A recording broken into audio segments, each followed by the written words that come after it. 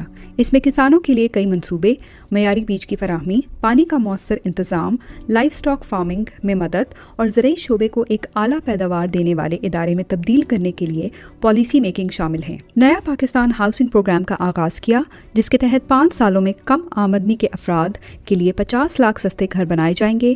یہ ملک کے طویل عرصے سے نظر انداز کیے جانے والے طبقے کو کچی آبادیوں سے تعمیر شدہ فلیٹوں میں منتقل کرنے میں مدد کرے گا۔ تعمیراتی صنعت کے لیے تاریخی کنسٹرکشن پیکج دیا، جس میں 5 اور 10 مرلہ کے مکانات پر سبسڈی، مکانات کی تعمیر کے لیے 5% بینکوں کی فنانس مختص، ٹیکس میں چھوٹ اور بلڈرز کی سہولت کے لیے 1 ونڈو آپریشن شامل ہے۔ پی ٹی آئی حکومت کی بہتر پالیسیوں کی وجہ سے ملکی برآمدات میں مسلسل اضافہ ہوا، جو حکومت کے مقرر کردہ اہداف سے زیادہ تھا۔ دیامر بھاشا ڈیم منصوبے پر تعمیراتی کام کا آغاز کیا، جو کہ پاکستان کی تاریخ کا سب سے بڑا ڈیم ہوگا۔ اس منصوبے سے گلگت بلتستان کے لوگوں کو بھی فائدہ پہنچے گا۔ ML1 ریلوے نیٹ ورک کا آغاز کیا، جو ریلوے کے موجودہ ڈھانچے کو جدید ریلوے میں تبدیل کرنے، روزگار کے مواقع پیدا کرنے اور کاروبار کرنے میں آسانی کے ساتھ اقتصادی سرگرمیوں میں نمایاں کردار ادا کرے گا اور ساتھ ہی ساتھ ٹورزم کو فروغ دے گا۔ ایک نئی اور متحرک بلو اکانومی پالیسی کو حتمی شکل دی۔ اس کا مقصد سمندری ماحولیاتی نظام کی صحت کو برقرار رکھتے ہوئے معاشی ترقی، بہتر معاش اور ملازمتوں کے لیے سمندری وسائل کا پائیدار استعمال کرنا ہے۔ مہنگائی سے نمٹنے کے لیے ملک کے سب سے بڑے فلاحی پروگرام کا آغاز کیا، جس میں کم آمدنی والے گھرانوں کے لیے $709 ملین کی سبسڈی پیکج کا اعلان کیا۔ قبائلی اضلاع کی عوام نے ملکی تاریخ میں پہلی بار بلدیاتی انتخابات میں ووٹ ڈالا، جو ان علاقوں کو پاکستان کے انتظامی اور آئینی دھارے میں شامل کرنے کے لیے ایک اہم قدم تھا۔ قرآن پاک کے کاغذات پر ڈیوٹی ختم کی اور ساتھ ہی قرآن پاک کی معیاری پرنٹنگ اور تقسیم کے لیے بھی اقدامات کیے۔ پی ٹی وی کو منافع بخش ادارہ بنایا اور پاکستان کی تاریخ کا اب تک کا سب سے بڑا ریونیو ٹارگٹ پورا کیا۔ گوادر فری زون کے فیز 2 کا سنگ بنیاد رکھا اور متعدد دیگر ترقیاتی منصوبوں کا آغاز کیا، جس میں ایک expo centre, agriculture industrial park اور 3 فیکٹریاں شامل ہیں۔ پاکستانی تاریخ میں پہلی دفعہ ریچارج پاکستان انیشیٹو کی منظوری دی، جو سیلاب کے پانی کے بہتر استعمال پر کام کرے گا۔ نیشنل ہائی وے اتھارٹی NHA کو منافع بخش بنایا اور اس ادارے کی آمدنی میں 3 سالوں میں 128% اضافہ ہوا۔ حکومت نے کم لاگت میں زیادہ سڑکوں کا انفراسٹرکچر بنایا، جبکہ پاکستان پوسٹ نے بین الاقوامی کارکردگی کے انڈیکس میں 30 پوائنٹس کا اضافہ کیا۔ گرین اسٹیمولس ویژن کے تحت پروٹیکٹڈ ایریاز انیشیٹو کا آغاز کیا، جس کا مقصد نیچر کی حفاظت اور 2023 تک محفوظ علاقوں جیسے کہ نیشنل پارکس، ویٹ لینڈز اور جنگلی حیات کے ذخائر کو ملک کے کل رقبے کا 15% تک بڑھانا ہے۔ پوری دنیا میں پاکستان کی بھرپور طریقے سے خودداری اور خود اعتمادی کے ساتھ نمائندگی کی اور پاکستان کی کھوئی ہوئی عزت بحال کی، اور سب سے بڑھ کر قوم کو نظریہ پاکستان کا مطلب سمجھایا اور قوم میں اپنے ملک کی حقیقی آزادی کے لیے جدوجہد کرنے کا شعور بیدار کیا۔ یہ سب اور بہت کچھ صرف 3.5 سال میں عمران خان نے پاکستان کے لیے کیا۔